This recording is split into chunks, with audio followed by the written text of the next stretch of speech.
यार, एग्जाम पास आ रहे हैं। पुराने पेपर देखे? देखे तो, लेकिन कुछ समझ नहीं आया। सब धुंधले हैं। मेरी स्क्रीन रीडर भी नहीं पढ़ पा रही। अरे, तूने स्मार्ट ऑन का डॉक्यूमेंट वाला फीचर ट्राई नहीं किया? नहीं, वो क्या है? स्मार्ट ऑन एक ऐप है। बस अपना पेपर स्मार्ट ऑन के डॉक्यूमेंट फीचर में खोलो और वो सब साफ साफ पढ़कर सुनाता है। सच में? मतलब अब मैं खुद सुनकर पढ़ सकती हूँ? हाँ, ये हमारी तरह के लोगों के लिए ही बना है, जो अच्छे से देख नहीं सकते। अब पढ़ाई आसान है। स्मार्ट ऑन, ये पढ़ता है, आप सीखते हैं। तो आज ही डाउनलोड करो smart on Google play store से। मैं हूँ किरण बेदी, हमेशा सुनो रेडियो उड़ान। आज ही अपने मोबाइल फोन पर ऐप स्टोर या फिर प्ले स्टोर से डाउनलोड कीजिए रेडियो उड़ान का ऑफिशियल ऐप या फिर लॉग इन कीजिए www.radioudan.com। सुनते रहिए रेडियो उड़ान, अ फ्लाइट ऑफ लाइफ। योग के इस मंच से स्वीकार करें आपके अपने हम सफर कंवल नैन कमल का दिल की गहराइयों से हार्दिक अभिनंदन। साथियों, मित्रों, योग के इस मंच से आज हम सब मिलकर जानेंगे और समझेंगे अपने योग गुरु सुनील चौधरी जी से बैक एक्सरसाइज के अंतर्गत भुजंग आसन के साथ साथ कोबरा पोज के बारे में। ज्यादा देर ना करते हुए रुख करते हैं अपने योग गुरु सुनील चौधरी जी की ओर। इस मंच पर योग गुरु सुनील चौधरी जी का हार्दिक अभिनंदन। भुजंग आसन और कोबरा पोज। रेडियो उड़ान के सभी श्रोताओं को मेरा बहुत बहुत नमस्कार। मैं हूं सुनील चौधरी और आज के इस सेशन में हम सीखेंगे बैक एक्सरसाइजेस के बारे में। कुछ बैक एक्सरसाइजेस करेंगे और देखेंगे वो कैसे आपके लिए हेल्पफुल है।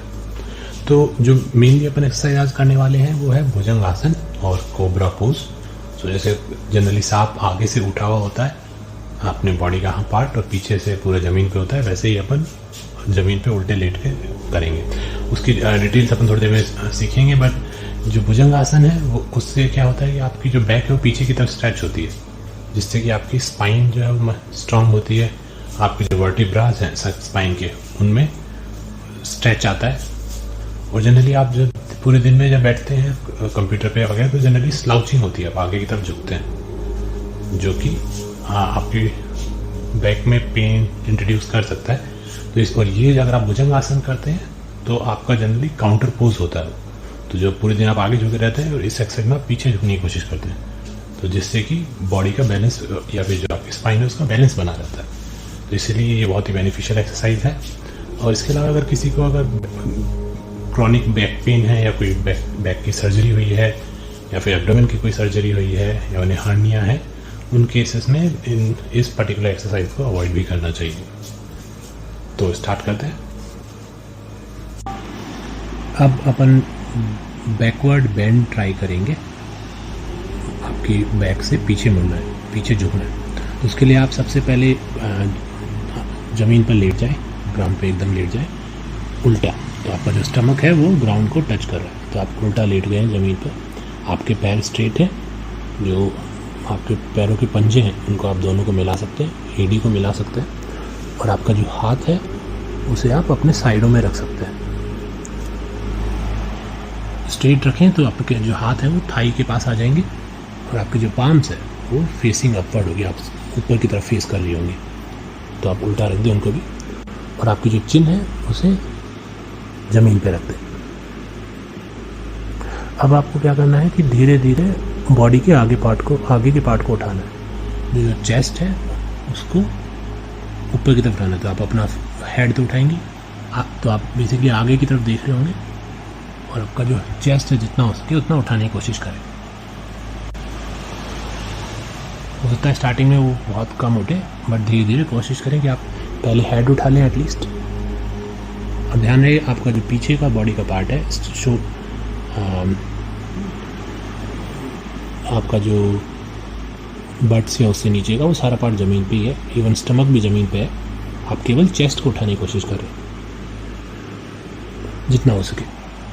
अब धीरे धीरे हो सकता है कि केवल 30% चेस्ट को उठा पाएँ या 20% चेस्ट को उठा पाएँ धीरे धीरे। तो अब आप जब प्रैक्टिस करते हैं तो इसको पूरी स्टमक तक उठा सकते हैं। जैसे मैंने पूरा स्टमक तक उठा लिया है, बट आप धीरे धीरे प्रैक्टिस करेंगे तो आप भी उठा पाएंगे। तो इससे क्या हो रहा है, आपका बैकवर्ड बेंड हो रहा है, जो कि जनरली बैक के साथ अपन करते नहीं है। बैक जनरली फॉरवर्ड ही बेंड रहती है पूरे दिन।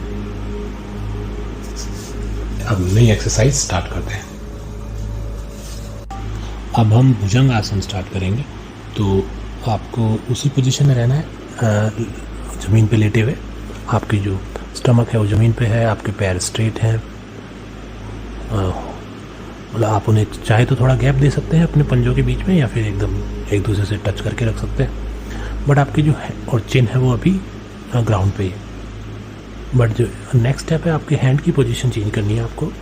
तो आपका जो लेफ्ट एंड राइट हैंड है वो आपको लेफ्ट और राइट रिब्स के पास ले आना है। दोनों लेफ्ट हैंड लेफ्ट रिब के पास, राइट हैंड राइट रिब के पास। और जो आपका फिंगर्स है तो आपकी जो पाम है वो ज़मीन पे टिकी हुई है दोनों हैंड्स की। और आपकी जो फिंगर है वो ध्यान रहे आपके शोल्डर से आगे ना जाए। शोल्डर जहाँ ख़त्म हो रहा है वहीं पे, क्योंकि रिब्स के थोड़ा साइड में जहाँ हैंड का शोल्डर होता है वहाँ जगह होती है। तो आप एकदम रिब्स के टच करी हुई है आपकी हैंड, बट आपकी जो फिंगर्स है वो आपके शोल्डर से आगे नहीं जा रही। लेफ़्ट वाली हैंड लेफ़्ट शोल्डर से आगे नहीं जा रही और राइट हैंड की फिंगर राइट शोल्डर से आगे नहीं जा रही। तो आपका जो है देखेंगे तो एल्बो फेसिंग अपवर्ड हो जाएगा। जो आपका एल्बो है वो ऊपर की तरफ फेस कर रहा होगा। फिर अपने को इन जो हैंड अपन ने या पाम्स जो ज़मीन पे रख रखा है उनकी हेल्प से ऊपर उठना है। सो उन पर प्रेशर देके आप आगे वाला पार्ट ऊपर उठा रहे हैं। तो आप इतना उठा सकते हैं कि आपका जो एल्बो पे एंगल है वो 90 डिग्री हो जाए। तो आपने एकदम स्ट्रेट नहीं किया हुआ है उनको। तो आपका जो चेस्ट का पार्ट है वो पूरा ऊपर उठ जाएगा और स्टमक अभी भी ज़मीन को टच कर रहा है। तो स्टमक अभी पूरा ऊपर नहीं उठा है, केवल चेस्ट और थोड़ा बहुत स्टमक का आधा पार्ट हो सकता है अभी हवा में हो। अगेन डिपेंडिंग ऑन आपकी प्रैक्टिस ये ज़्यादा होता जाएगा। तो आप कुछ 10-15 सेकंड तक होल्ड करें इसी पोजीशन में और फिर दोबारा बॉडी को रिलीज़ कर दें और आपकी चिन ज़मीन पे आ जाए। हैंड्स को आप उन्हीं पोजीशन में रख सकते हैं आपके रिब्स के पास में, और आपके fingers not going beyond your shoulder, आगे की तरफ। फिर इसी पोज को आप 3 से 4 बार कंटिन्यू कर सकते हैं, जिसे आप हाफ भुजंग आसन कहते हैं। जो फुल भुजंग आसन है वो अपन स्टार्ट करेंगे। अब सेम पोजीशन, आपका हाथ ज़मीन पे ही है, सब कुछ सेम है। इट्स जस्ट दैट अब आप जब ऊपर जा रहे हैं तो हैंड्स को एकदम स्ट्रेट कर देते हैं। तो आपका रिस्ट से लेके और शोल्डर तक पूरा हैंड स्ट्रेट है।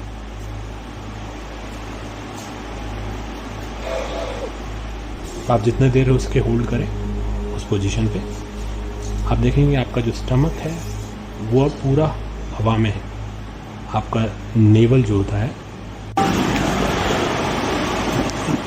नेवल और उससे नीचे का जो पार्ट है वो अभी भी ज़मीन पे है, बट आपका ऑलमोस्ट सारा स्टमक अदरवाइज हवा में है। और आपके जो शोल्डर्स हैं वो एकदम स्ट्रेच्ड हैं।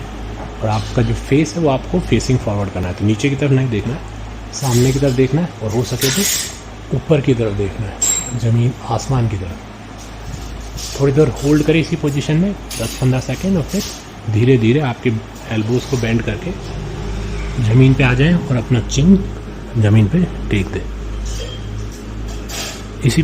इसी आसन को आप 3 से 4 बार कर सकते हैं। ये था पूर्ण भुजंग आसन। तो भुजंग आसन को एक बार फिर से रिपीट करते हैं।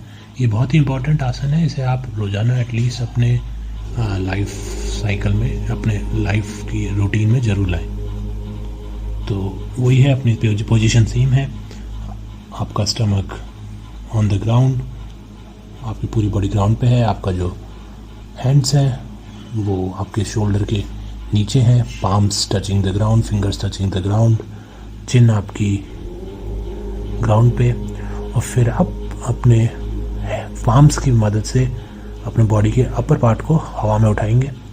तो और आपके जो पाम्स हैं उनको